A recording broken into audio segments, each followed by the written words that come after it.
कि कोई सीन।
भाई आवाज आ रही है सभी को? सभी को आवाज आ रही है मेरी? Yes sir. Okay. Just 2 to 3 minutes और वेट कर रहे हैं, स्टूडेंट्स ज्वाइन कर रहे हैं क्योंकि जैसे ज्वाइन कर लेते हैं फिर हम लोग स्टार्ट करते हैं। ओके।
ओके, तो हम लोग स्टार्ट करते हैं भाई फिर। ठीक है। स्क्रीन विजिबल है भाई नोटपैड वाली?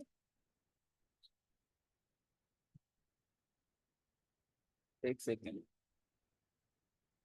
सभी को प्रेजेंटेशन विजिबल है? Yes sir. ओके।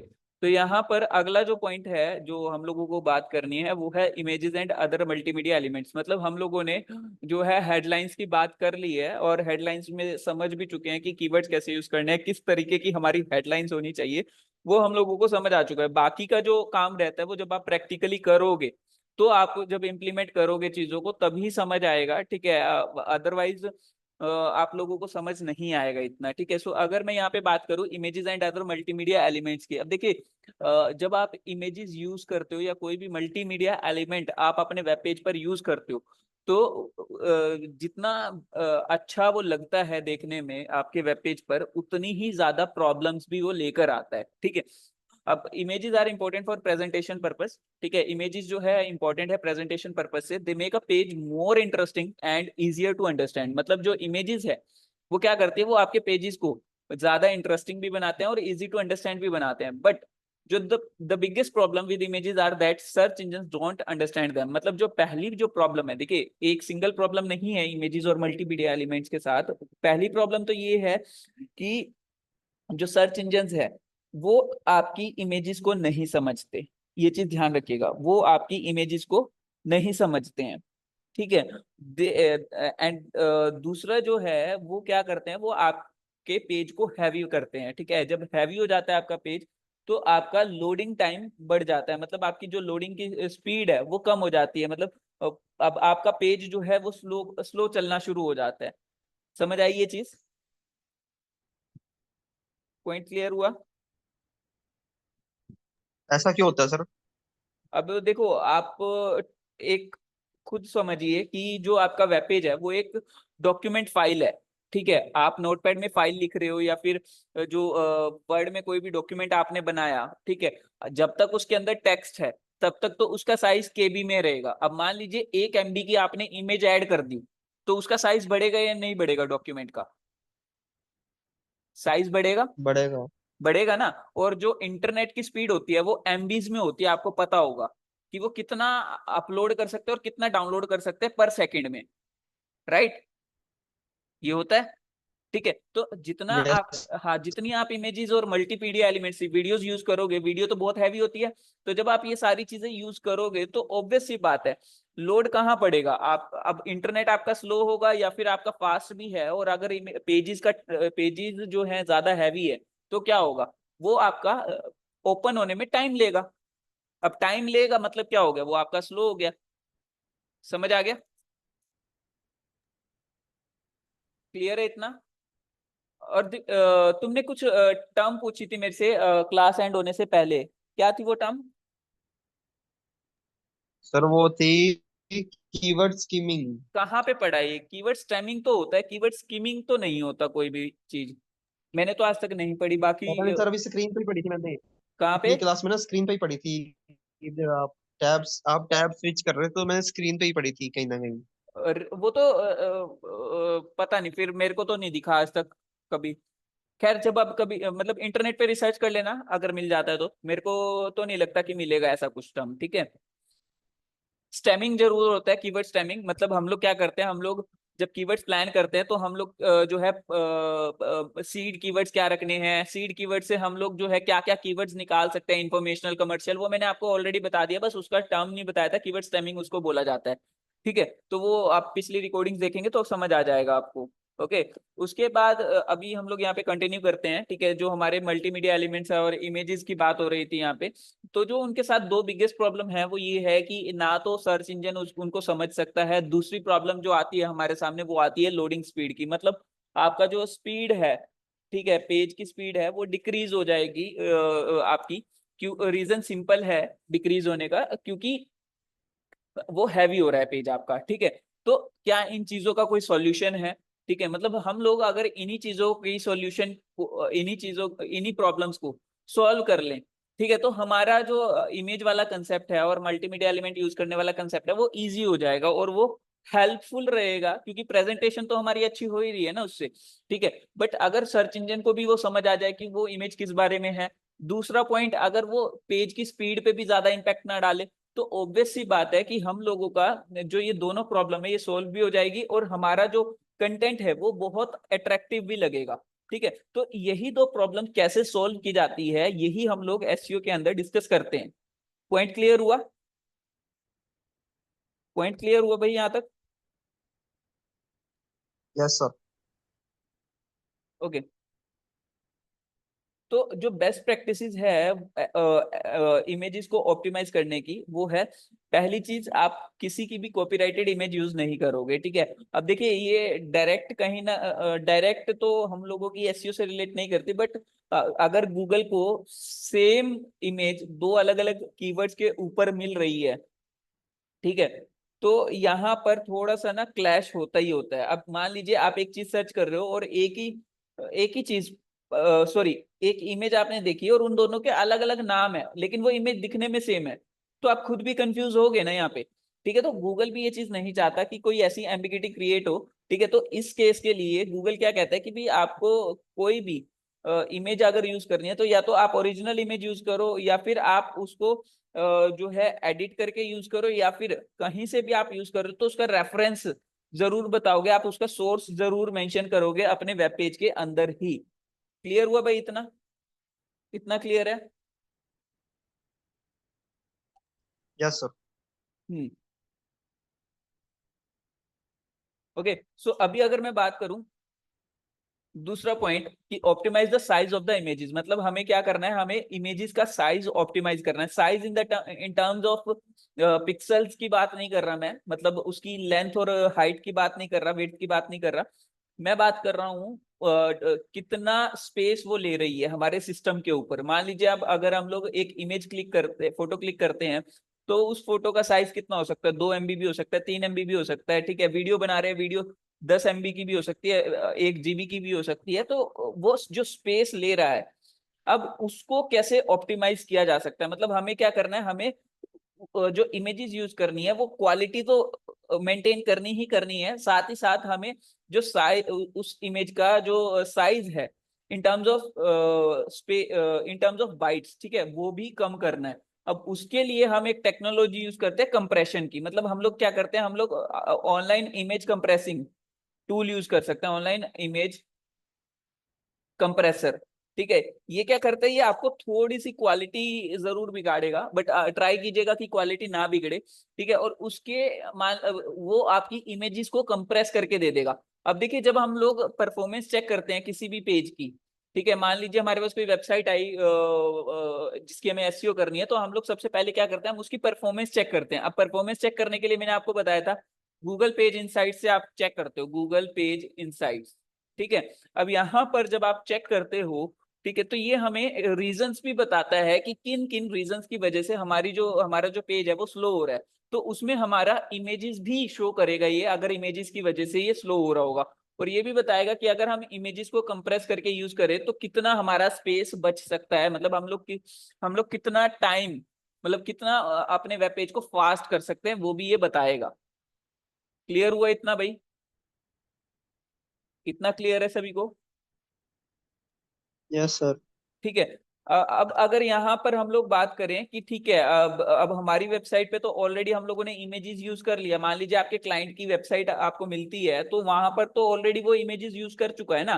ठीक है, तो उन इमेजेस को कैसे कंप्रेस करना है? क्या आप उसको डाउनलोड करके एक एक को कंप्रेस करके दोबारा अपलोड करोगे? मान लीजिए वर्डप्रेस की वेबसाइट है, क्या करोगे इस केस में? देखिए, हम लोगों को ये तो नहीं है ना कि एसईओ करनी है बट गधा मजदूरी की तरह लगे रहना है, हमें तो टाइम भी बचाना है ना अपना। तो कैसे हम लोग ये काम कर सकते हैं? देखिए, इसका एक आपको प्लगइन मिल जाएगा। आप लेजी लोड इमेज यूज कर सकते हो, या फिर आप स्मश प्लगइन यूज कर सकते हो। ठीक है, इमेज ऑप्टिमाइजर कोई भी प्लगइन यूज कर सकते हो। तो यहाँ पर मैं स्मश मेरा फेवरेट है, तो स्मश जो है प्लगइन यूज कर लेना, स्मश स्मश इमेज ऑप्टिमाइजेशन। ठीक है, ऑप्टिमाइज इमेज कन्वर्ट WEBP, मतलब कि अब देखिए यहाँ पर एक चीज नोट कीजिएगा कि ये वेब पेज फॉर्मेट में भी कन्वर्ट कर रहा है। अब वेब पेज फॉर्मेट क्या है, जल्दी लोड हो जाता है, तो वो ज्यादा स्लो नहीं रहेगा आपका वेब पेज। ठीक है, तो इमेजेस भी उसमें वेब पेज फॉर्मेट में हो जाएगी। ठीक है, तो ये जो है आपको डबल काम करके दे रहा है, मतलब आपकी इमेज कंप्रेस भी कर रहा है और साथ ही साथ उसको WEBP फॉर्मेट में भी कन्वर्ट कर रहा है। ठीक है, ये तो चीजें हो गई, चलो। ठीक है, अब एक और ऑप्टिमाइजेशन आप कर सकते हो अगर आपको स्पीड बढ़ानी है। वो ऑप्टिमाइजेशन है CDN की। CDN क्या होता है? सीडीएन क्या होता है भाई? कौन बताएगा सीडीएन के बारे में?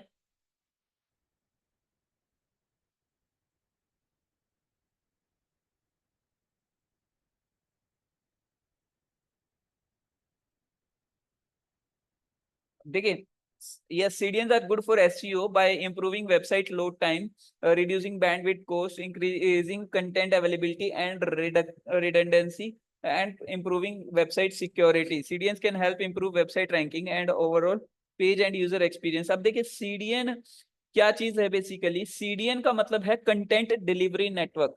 अब देखिए मान लीजिए मैं आपको बोलूं कि आपको अपने वेब पेज पर वीडियो लगानी है, ठीक है। अब मान लीजिए मैं यहाँ पर बोलता हूँ कि यहाँ पर एक वीडियो लगी हो, ठीक है। अब अगर आप वीडियो वीडियो के कई ऑप्शन है आपको लगाने के लिए। मान लीजिए आप डायरेक्ट वीडियो अपलोड कर दो अपने अपने वर्डप्रेस डैशबोर्ड के अंदर, मीडिया लाइब्रेरी के अंदर। पहला ऑप्शन तो ये है कि आपने वीडियो अपलोड कर दी, यानी कि वो सर्वर पर स्पेस बढ़ा रही है, सर्वर पर लोड डाल रही है। दूसरा क्या ऑप्शन है कि आप किसी यूट्यूब जो चैनल है उस पे अपलोड कर दो उस वीडियो को, और यहाँ पर जस्ट लिंक शेयर कर दो, ठीक है। तो अब खुद सोचिए क्या यहाँ पर आपके आपकी वेबसाइट पे लोड बढ़ रहा है या यूट्यूब से डायरेक्ट जो है फैच हो रहा है वो। खुद बताइए, क्या यहाँ पर लोड बढ़ रहा है आपकी वेबसाइट पे। सर एक बार क्वेश्चन रिपीट करना। अगर मान लीजिए हम लोगों ने क्या किया है कि हम लोगों ने वीडियो लगानी है, ठीक है। अब वो वीडियो लगाने के हमारे पास दो ऑप्शंस मिला दिखाई दे रहे हैं। एक ऑप्शन ये है कि हम उस वीडियो को डायरेक्ट अपने वर्डप्रेस डैशबोर्ड में मीडिया लाइब्रेरी में अपलोड कर दे, ठीक है। इससे क्या होगा, हमारे सर्वर पर वो इमेज रहेगी। दूसरा ऑप्शन क्या है कि हम किसी थर्ड पार्टी सर्वर पर अपलोड कर दे, जैसे यूट्यूब हो गया, यूट्यूब पे हमने अपलोड कर दिया और यहाँ पर जस्ट लिंक लगा दिया कि भाई ये वीडियो है, इसको चला देना जब यूजर आए, ठीक है। तो लोड किस में ज्यादा बढ़ रहा है हमारी वेबसाइट पे, पहले वाले पे सर। पहले वाले पे। तो ये जो हम लोगों ने जो वीडियो वहां यूट्यूब पे अपलोड करके यहाँ पे चलवाई है, सिर्फ लोड तो यूट्यूब पे पड़ रहा है ना, हमारे पास तो सिर्फ एक इमेज टाइप शो होगी, ठीक है। जब वो क्लिक करेगा तब वो यूट्यूब वीडियो वहां से डायरेक्ट चल जाएगी यूट्यूब से, ठीक है। तो अब यहाँ पर जो एक तरीके से कंटेंट डिलीवरी नेटवर्क, सीडीएन की जो हमने फुल फॉर्म देखी है वो क्या है, कंटेंट को डिलीवर करने वाला नेटवर्क, ठीक है। तो अब यहाँ पर हम लोगों ने उस वीडियो को अपने खुद के उसी सेम प्लेटफॉर्म पे होस्ट ना करवा के थर्ड पार्टी प्लेटफॉर्म पे होस्ट करवाया, ताकि हमारा पेज इजीली लोड हो सके और वहां से वीडियो सिर्फ जो होस्ट वहां पे हो रहा है, ठीक है, सिर्फ उतना पार्ट जो है वो लोड ना हो, और जब वो कोई क्लिक करे तो वो यूट्यूब से डायरेक्टली चल जाए, ठीक है। तो बेसिकली सीडीएन का काम क्या है कि वो आपके वो एक इस तरीके का नेटवर्क है जहां पर आप इमेजेस और वीडियोस को अपलोड करते हो और यहाँ पर जस्ट यूज करते हो। अब खुद सोचिए कि नेक्स्ट लेवल अगर आपको ऑप्टिमाइजेशन करनी है तो क्या होगा। सबसे पहले चीज आपने साइज कंप्रेस कर दिया उसका। दूसरी चीज आपने क्या किया, साइज कंप्रेस करने के बाद भी उसको WEBP फॉर्मेट में कन्वर्ट कर दिया, मतलब वेब पेज फॉर्मेट में कन्वर्ट कर दिया। तीसरी चीज, अब उस WEBP फॉर्मेट को भी आपने थर्ड पार्टी जगह पे होस्ट करवाया जो सुपर फास्ट है, सीडीएन है बेसिकली, ठीक है। तो वहां होस्ट करवा दिया। तो ये तीनों चीजें मिला दो अगर आप, तो आपकी जो इमेजेस है उनकी क्वालिटी भी ओके रहेगी, वीडियोस की क्वालिटी भी ओके रहेगी, और आपके सर्वर पर लोड भी नहीं पड़ेगा, जिससे आपकी स्पीड डिक्रीज नहीं होगी। पॉइंट समझ आया, क्लियर हुआ भाई सभी को, यस सर। अच्छे से समझ यस आ सर। गया ना, या यहाँ तक में कोई डाउट है किसी को। ये अच्छा, मैं हमेशा से एक होस्टिंग आपको प्रोवाइड कर मतलब आपको यही सजेस्ट करता हूँ कि जब भी आपको होस्टिंग लेनी हो तो आप कौन सी होस्टिंग लो। मैंने कौन सी होस्टिंग बताई है आपको हमेशा,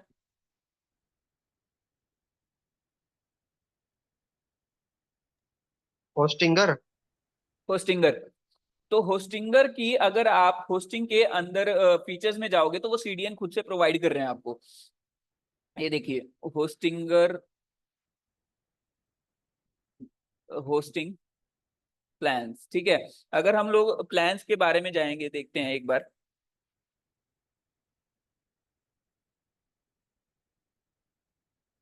वेब होस्टिंग, अच्छा जी, ये देखिए क्या दिखाई दे रहा है यहाँ पे, फ्री सीडीएन दिखाई दिया। ये देखिए फ्री सीडीएन दिखाई दे रहा है ये वाला। अब सीडीएन वो दे रहे हैं तो किस लिए दे रहे हैं, ताकि आप उनकी तरफ अट्रैक्ट हो कि भाई आप सीडीएन भी उनको प्रोवाइड कर रहे हो, इसके लिए कोई आपको एडिशनल कॉस्ट कहीं पे खर्च नहीं करनी, ठीक है। क्लियर हुआ, समझ आया ये चीज। Yes sir. ठीक है। तो आपको जो है इन चीजों का ध्यान रखना है कि सीडीएन और ये सब चीजें आप यूज करो जब भी। देखिए एसईओ में कोई रॉकेट साइंस नहीं है अगर देखा जाए। ठीक है, अगर आपके फंडामेंटल स्ट्रांग है ना तो आप एसईओ इजीली कर सकते हो। अगर मान लीजिए आपके पास कोई भी वेबसाइट आती है और आपने एसईओ की टर्म सारी समझ ली है, आपको जस्ट उसका ऑडिट करके देना है कि भाई आपकी वेबसाइट में क्या क्या कमियां हैं। उसके बाद आपको कोटेशन बना के देनी है कि आप कितने टाइम में क्या क्या काम करके दोगे। ठीक है, मतलब फर्स्ट मंथ में उनका टेक्निकल एसईओ इंप्रूव करोगे, आप उनकी स्पीड इंप्रूव करोगे, आप उनके कीवर्ड्स प्लान करोगे, तो ये फर्स्ट मंथ का काम हो सकता है। ठीक है, सेकंड मंथ में आप क्या करोगे, थर्ड मंथ में आप क्या करोगे, थर्ड मंथ के बाद आप रिपोर्ट दोगे जो की होगी कि भाई कीवर्ड्स आपके जो आपने जो काम किया है 3 महीने तक उसका क्या इम्पैक्ट रहा है। ठीक है, कितना रिजल्ट जनरेट हुआ, क्या कीवर्ड रैंक होने शुरू हुए हैं। तो ये सारी चीजें अगर आप ध्यान से देखो तो कोई ज्यादा बड़ी चीज नहीं है, क्योंकि हम लोगों ने कीवर्ड्स की प्लानिंग का डीपली हम लोगों ने समझ लिया है कि हम लोगों को सीड कीवर्ड्स प्लान करने हैं पहले, क्लाइंट से उसकी सर्विसेज पूछनी है, उसकी टारगेट ऑडियंस के बारे में जानकारी लेनी है ज्यादा से ज्यादा। ठीक है, उनकी टारगेट ऑडियंस के पेन पॉइंट्स को समझना है। ठीक है, तो उसके बिजनेस को समझना है। जब आप ये सारी चीजें समझ जाओगे तो आपके पास सीड कीवर्ड्स की लिस्ट आ जाएगी। सीड कीवर्ड का मतलब क्या है कि जो हमारे मेन मेन कीवर्ड हैं कि सर्विसेज क्या है, जैसे एससीओ, एससीएम, एसएमएम, ये सारे हमारे क्या हो गए, सीड कीवर्ड्स। उसके बाद क्या है, हमें उन कीवर्ड्स की स्टेमिंग करनी है। स्टेमिंग के लिए हम लोग क्या करेंगे, इंफॉर्मेशनल कीवर्ड्स बनाएंगे, ट्रांजैक्शनल कीवर्ड्स बनाएंगे, कमर्शियल कीवर्ड्स बनाएंगे। ठीक है, product based, service based keyword या प्रोडक्ट बेस्ड कीवर्ड बनाएंगे। ठीक है, लोकेशन बेस्ड कीवर्ड्स बनाएंगे। तो ये सारी हमें कीवर्ड स्टेमिंग करनी है। कीवर्ड स्टेमिंग के बाद हमें क्या करना है, हमें पेयर्स बनाने हैं, हमें प्राइमरी कीवर्ड्स और सेकेंडरी कीवर्ड्स के पेयर्स बना के चलना है। ठीक है, उसके बाद हमें कंटेंट पे फोकस करना है कि अब हमें कंटेंट के ऊपर काम करना है। कंटेंट में हमें कीवर्ड फ्रीक्वेंसी को मेंटेन रखना है। कीवर्ड जो कंटेंट है हमारा वो अच्छा हो, यूजर को हेल्प करने वाला कंटेंट हो, आपके क्रोलर को क्रोलिंग करने में इजी रहे, आपके जो ह्यूमन आ रहे हैं उनको इजी रहे। अच्छा, एक एक चीज इसके बीच में रह गई, सॉरी। ठीक है, कि फर्स्ट मंथ में आप क्या सेट कर सकते हो, आप एनालिटिकल टूल्स जो है अपनी वेबसाइट के साथ कनेक्ट करने का कोटेशन के अंदर ऐड कर सकते हो। एनालिटिकल टूल में आप गूगल के, आप Google search console, Google analytics, ठीक है, अगर कोई मतलब आपको लगता है ट्रैफिक याहू से भी आ सकता है तो आप याहू के भी टूल्स आप कनेक्ट कर सकते हो। ठीक है, तो उसके अलावा आप अगर रीमार्केटिंग का सोच रहे हो तो फेसबुक और सोशल मीडिया से रिलेटेड जो है आप टूल्स कनेक्ट करोगे साथ में। ठीक है, तो ये एनालिटिकल टूल्स आप कनेक्ट कर दोगे तो ये फर्स्ट मंथ का आपका काम बहुत ज्यादा हो जाता है फिर भी। ठीक है, उसके बाद सेकंड मंथ से आप कंटेंट पे काम करोगे, ऑफ पेज ऑप्टिमाइजेशन पे काम करोगे। तो ये सारी चीजें एक सीक्वेंस में चल रही है। ठीक है, उसके बाद क्या है, आप एनालिटिकल टूल्स की हेल्प से ये देखोगे कि आपका कंटेंट कैसा परफॉर्म कर रहा है, जो क्रॉलर आपकी वेबसाइट पे आ रहा है वो ढंग से क्रॉल कर रहा है आपकी साइट को या नहीं कर रहा है, कौन कौन से पेजेस क्रॉल हो गए हैं, क्रॉल करने के बाद उनकी क्या पोजीशंस आ रही हैं। ठीक है, उनको रेगुलर बेसिस पे मेजर करोगे, मतलब वीकली बेसिस पे मेजर करोगे कि कौन से कीवर्ड्स कितना ऊपर हुए हैं, कितना नीचे हुए हैं। ठीक है, उसके अलावा क्या कर सकते हो कि भाई आपके कंटेंट के ऊपर लोग कितना टाइम स्पेंड कर रहे हैं, जिससे आपको कंटेंट को इम्प्रूव करने में हेल्प मिलेगी। ठीक है, आपको पता चलेगा कि कितने इंप्रेशंस आ रहे हैं और उन इंप्रेशंस के बदले आपको कितने क्लिक मिल रहे हैं, जिससे आपको टाइटल और डिस्क्रिप्शन जो इम्प्रूव करने के में जो हेल्प मिलेगी। ठीक है, तो ये सारी चीजें आपस में कनेक्टेड है और सीक्वेंशियली चल रही है। क्लियर हुआ भाई, ये पूरा का पूरा फ्लो क्लियर हुआ कि कैसे एसईओ का फ्लो चल रहा है। एसईओ का फ्लो क्लियर हुआ या यहां तक में कोई डाउट है किसी को? यस सर, क्लियर है। ठीक है, तो मतलब इसी चीज का आप मंथली 10,000 रुपए इजीली आप एक क्लाइंट से चार्ज कर सकते हो और मिनिमम 6 महीने उसको काम करवाना ही करवाना है आपसे। तो अगर आप एक क्लाइंट भी पकड़ते हो एसईओ का, ठीक है, तो आप आराम से 50 से 60 हजार रुपए एक क्लाइंट से आराम से, मतलब फिक्स है कि आप चार्ज कर ही सकते हो। ठीक है, आप उनको ज्यादा है तो 3 महीने तक अगर आपको रोक के रखना है तो 3 महीने का इकट्ठे प्लान दे दो, 30 की जगह 25,000 चार्ज कर लो। ठीक है, तो ये चीजें जो है वो तो चलो खैर सेल्स में आ जाती हैं कि आप कितना अच्छा सेल्स कर रहे हो, कैसे कर रहे हो। ठीक है, तो अभी आपको पॉइंट्स क्लियर हुए कि हम लोगों को कैसे काम करना होता है, क्या करना होता है। क्लियर है भाई इतना? Yes sir. ठीक है, तो अभी हम लोग वापस से अपने टॉपिक पे चलते हैं जो हम लोग कर रहे थे। ठीक है, कि हम लोगों ने ऑप्टिमाइज किया अपने इमेजेस के साइज को, या मल्टीमीडिया के जो भी एलिमेंट हम लोगों ने यूज किया है, ठीक है, उनके साइजेस को और उनके जो जो भी हम लोगों को काम करना है, ठीक है। उसके बाद use an alt tag to describe the image. मतलब कि आपको क्या कर रहा है, देखिए मैंने आपको HTML में भी एक बताया था कि अगर मान लीजिए आप गलती से इमेज का पाथ गलत दे देते हो, तो उस केस में आपको ऑल्ट एट्रीब्यूट यूज करना है। ऑल्ट एट्रीब्यूट क्या दिखाता है कि अगर मान लीजिए इमेज अवेलेबल नहीं है, तो उस केस में ऑल्टरनेटिव टेक्स्ट क्या होगा, राइट। ये चीज बताई थी ना, हम लोगों ने डिस्कस की थी, याद है? याद है या नहीं? नहीं साल भूल गए। भूल गए? चलो ठीक है, मैं बता देता हूँ। देखिए यहाँ पर हम लोगों ने इमेज टैग किया था। इमेज टैग कैसा दिखाई देता है? IMG। ठीक है, IMG टैग यूज किया जाता है। और इमेज का पाथ देने के लिए SRC यूज किया जाता है। यहाँ पर इमेज का पाथ आएगा, ठीक है, इमेज पाथ, या सोर्स लगा देते हैं, इमेज का सोर्स क्या है, ठीक है, सोर्स लिंक। ठीक है, उसके बाद यहाँ पर अगर इमेज का सोर्स लिंक हम लोगों ने गलत लगा दिया है, ठीक है, तो यहाँ पर जो इमेज है वो ब्रोकन शो होती है ब्राउजर के ऊपर। ठीक है, अगर ब्रोकन शो हो रही है तो हमें एक ऑल्ट एट्रीब्यूट यूज करना होता है, जिस केस मतलब जिस भी केस में इमेज ब्रोकन शो होगी, तो ऑल्ट एट्रीब्यूट सबसे पहला काम जो करेगा वो वहां पर टेक्स्ट शो कर देगा। मान लीजिए ये हॉट एयर बैलून की इमेज है, ठीक है, इमेज के सोर्स लिंक में हमने हॉट एयर बैलून की इमेज का लिंक लगा दिया, तो यहाँ पर सोर्स में मैंने क्या लिख दिया, ऑल्टरनेटिव टेक्स्ट में क्या लिख दिया, हॉट एयर बैलून।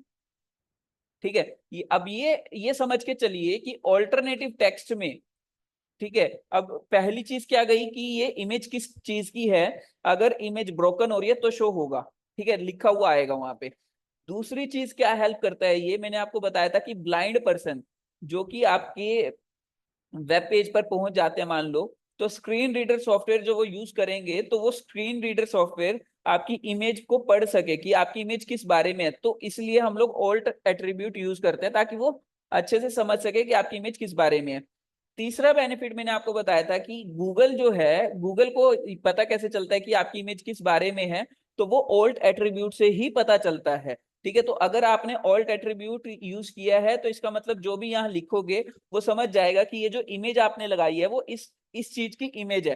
तो अब आपको एक चीज ध्यान रखनी है, जो भी आप कीवर्ड, प्राइमरी कीवर्ड या सेकेंडरी कीवर्ड या जो भी आप कीवर्ड यूज करना चाहो, वो ओल्ड एट्रीब्यूट में भी आप कीवर्ड यूज करोगे। देखिए मैं आपको दिखाता हूँ अभी ये चीज प्रैक्टिकली दिखाता हूँ। मान लीजिए हम लोग जो है, एक सेकेंड, नील पटेल वाला वो आर्टिकल था ना हमारा, क्या था वो, व्हाट इज डिजिटल मार्केटिंग। मैं आपको दिखाता हूँ, व्हाट इज डिजिटल मार्केटिंग, नील पटेल। ठीक है, मैंने ये सर्च किया वापस से और ये हमारे पास आ गया आर्टिकल। ठीक है, अब यहाँ पर देखिए, ये वाली जो इमेज है, यहाँ पर पक्की बात है कि व्हाट इज डिजिटल मार्केटिंग का ऑल्ट एट्रीब्यूट यूज हुआ होगा। देखिए इंस्पेक्ट, ठीक है, एक सेकेंड, एक सेकेंड, इंस्पेक्ट। इंस्पेक्ट करने के बाद ये हमारा इमेज टैग आ गया। मैं इसको कॉपी कर लेता हूँ, चलो ज्यादा थोड़ा सा ना ये वैसा हो रखा है।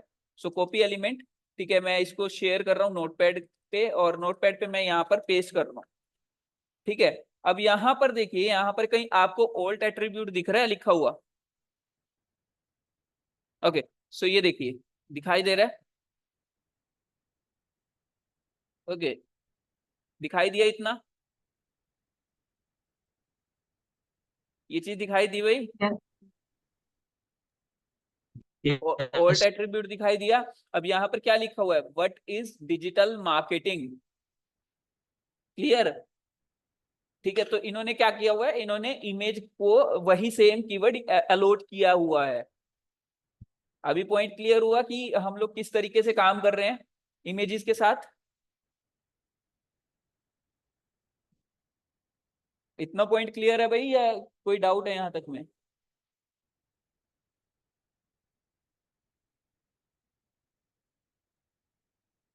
यहाँ तक में किसी को कोई डाउट तो है? सर हमें इमेज का क्लियर है। क्या चीज?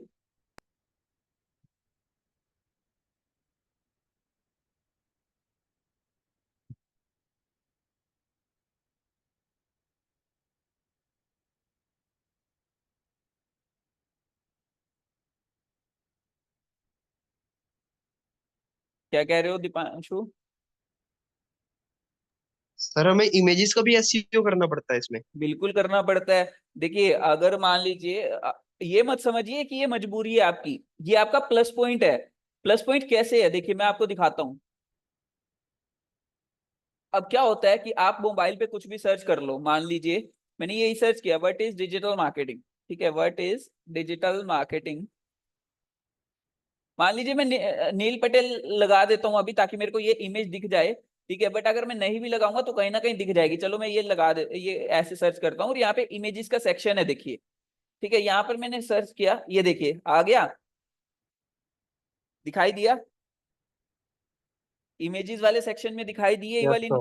ठीक है, अब यहाँ पर मैं क्लिक करूंगा तो देखो इमेज वाले सेक्शन में गूगल क्या दिखाएगा, जो आपकी वेबसाइट पे इमेज रखी है या आपके कॉम्पिटिटर की वेबसाइट पे इमेजेस रखी है वही यहाँ पर शो होगा। अब इससे बेनिफिट क्या होता है, कई लोग इमेजेस सर्च करने के बाद आपकी वेबसाइट पे आ जाते हैं। ठीक है, जैसे मैंने यहाँ पे क्लिक किया और विजिट कर लिया, अब यहाँ पर मैं वेबसाइट पे पहुंच गया वापस से। अभी समझ आया क्यों इमेज एसईओ भी जरूरी है। अब देखिए ये इमेज है, ये भी यहाँ पे भी कुछ ना कुछ ओल्ट ओल्ट जो है टैग एट्रीब्यूट यूज कर रखा होगा। एक सेकंड रुकिए, एक सेकंड इंस्पेक्ट। ठीक है, और यहाँ पर ओल्ट एट्रीब्यूट में क्या लिखा हुआ है, infographic of world population, mobile phone users, internet users and social media users. ठीक है, इन्होंने क्या किया है, इन्होंने mobile phone users, internet users, इन्होंने जो है ये बता रखा है कि इन्फोग्राफिक किस चीज का है ये। ठीक है, तो यहाँ पर आपको ये चीजें क्लियर हुई होंगी अभी कि किस तरीके से आपको काम करना है, राइट। अब ये वाली इमेज किस चीज की है, ये देखें, इंस्पेक्ट पे देखो, इन्होंने प्रॉपरली हर एक चीज, search result page with sponsored result for protein works, मतलब इन्होंने एक कीवर्ड, सेकेंडरी कीवर्ड समझ सकते हैं, या फिर एक ज्यादा हाईली टारगेट नहीं किया इन्होंने। ठीक है, तो इन्होंने क्या किया, जिस चीज का देखिए, ये भी नहीं करना कि आप इमेज किसी और चीज की है, आप कुछ और लिख रहे हो यहाँ पे। ठीक है, वही चीज लिखनी है जिस चीज की इमेज है। क्लियर? ठीक है, लेकिन आपके पास कीवर्ड यूज करने का एक अच्छा सोर्स है यहाँ पे। ठीक है, यूज डिस्क्रिप्टिव फाइल नेम्स। अब don't just use your image one dot JPG, but try to use descriptive file names. मतलब कि जो आपने इमेजेस भी ली हैं उनका नाम जो होता है इमेजेस का, वो भी आपको क्या रखना है, वो एसईओ फ्रेंडली रखना है। क्लियर? जैसे कि ये हो गया, man doing pushups dot JPG. ठीक है, यही सेम कीवर्ड अल्टरनेटिव टेक्स्ट में भी आप यूज कर सकते हो, man doing pushups dot JPG, और यही सेम वहां पर भी यूज कर सकते हो। अब देखें इमेज का, अगर यहाँ पर हम लोग देखें अपलोड्स, यहाँ पर शो नहीं हो रहा नाम कहीं पे। ठीक है, खैर इतना अभी मतलब आपको समझ आया ना किस तरीके से हम लोग काम करेंगे यहाँ पे, इमेजेस के लिए कैसे काम करना है, ये समझ आ गया? Yes sir. यहाँ तक में कोई डाउट है, किसी को सर डाउट है? इमेजिंग एसईओ में भी सेम कंपटीशन है जितना वेबसाइट के एसईओ में है? देखो कंपटीशन तो हर जगह है, कंपटीशन हर जगह है, लेकिन वो कीवर्ड्स पे डिपेंड करेगा। जो आप कीवर्ड वाली मेरी रिकॉर्डिंग्स देखोगे ना, उसमें आपको ये चीजें क्लियर हो जाएगी। ठीक है, कि भाई कंपटीशन इमेज या किसी और रिजल्ट पे नहीं होता, कंपटीशन आपके कीवर्ड के ऊपर होता है, या आपका कीवर्ड कितना कॉम्पिटिटिव है। तो हम लोगों को जब कीवर्ड प्लान करने होते हैं तो हम लोगों को, मैंने आपको बताया था, एक सेकंड में आपको नोटपैड शेयर करता हूँ, उसमें लिखा भी हुआ है। एक सेकंड, उसमें हम लोगों ने चार चीजें देखी थी, चार चार चार चीजें देखी थी, हाँ, ये वाली, कि भाई लोग क्या सर्च कर रहे हैं, what people are searching for, उसको हम कीवर्ड बोलते हैं। ठीक है, उसके बाद हम लोगों ने क्या समझा था कि how many people are searching for some particular keyword. हम लोगों ने जो लिस्ट बनाई है, मान लो 1000 कीवर्ड्स हम लोगों ने ढूंढे हैं, उसमें से एक एक कीवर्ड पे कितना वॉल्यूम है, मतलब कितने लोग उसको मंथली सर्च कर रहे हैं। मान लीजिए डिजिटल मार्केटिंग एजेंसी इन करनाल है, उसको कितने लोग सर्च कर रहे हैं ये हमें पता होना चाहिए। ठीक है, उसके बाद हाउ मेनी वेबसाइट ओनर्स और web pages are working on a particular keyword, उसका कंपटीशन कितना है उस कीवर्ड का। ठीक है, उसके बाद उसका ट्रेंड कैसा है, मतलब year over year, month over month कितना चेंज हो रहा है उसके सर्च वॉल्यूम में। ठीक है, तो ये सारी चीजें हम लोगों को पहले ही प्लान करनी पड़ती है। क्लियर हुआ इतना? Yes sir. ये चीजें मैंने ऑलरेडी बताई हुई है, आप पुरानी रिकॉर्डिंग्स देखना, उसमें सब कुछ क्लियर हो जाएगा। ठीक है, ओके सर। हाँ, अभी यहां तक में किसी को कोई भी डाउट है तो भाई पूछ लो। ठीक है, उसके बाद आपका बस आगे तो कुछ खास नहीं है यहाँ पर, बस यही लिखा हुआ है देखिए। यहाँ पर एसओ सोर्स में हम लोगों ने इमेज का पाथ दिया हुआ है, लेकिन इमेज का नाम देखिए, man standing hill top dot JPG. और यहाँ पे अल्टरनेटिव टेक्स्ट में भी यही है, man standing on on the hill top. ठीक है, तो यहाँ पर इस तरीके के जो है आपको दिखाई देंगे। और इवन आप खुद भी टेस्ट टेस्ट कर सकते हो। मान लीजिए आप कोई भी इमेज उठा लो, यहाँ पे आपने what is digital marketing search किया, तो इन इमेजेस का ऑल्ट एट्रीब्यूट जब आप चेक करोगे तो कहीं ना कहीं इस तरह की चीजें उसमें मिलेगी। व्हाट इज डिजिटल मार्केटिंग, देखिए मैं यहाँ पर इसको ओपन कर लेता हूँ। मान लीजिए अब मैं इसको इंस्पेक्ट करता हूँ, देखिए मैंने इसको इंस्पेक्ट किया। अब यहाँ पर भी अगर आप ध्यान से देखें, कहीं ना कहीं ओल्ट एट्रीब्यूट कहाँ है भाई? कहीं दिख रहा है क्या भाई ओल्ट एट्रीब्यूट इसके अंदर?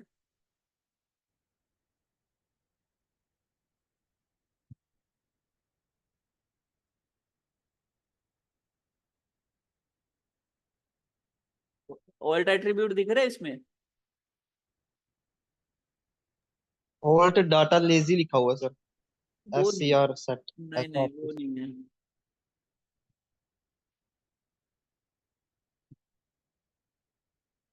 आई डोंट नो, अभी नहीं दिख रहा है इसका। ठीक है, कोई बात नहीं, इसका नहीं दिख रहा अभी। ठीक है, तो अब आप ट्राई करके देख लीजिएगा। ठीक है, मेजोरिटी ऑफ जो इमेजेस हैं वो आपको सही इस तरीके से दिख जाएगी। ठीक है, क्लियर है इतना भाई? यहाँ तक में किसी को कोई डाउट है तो बताइए।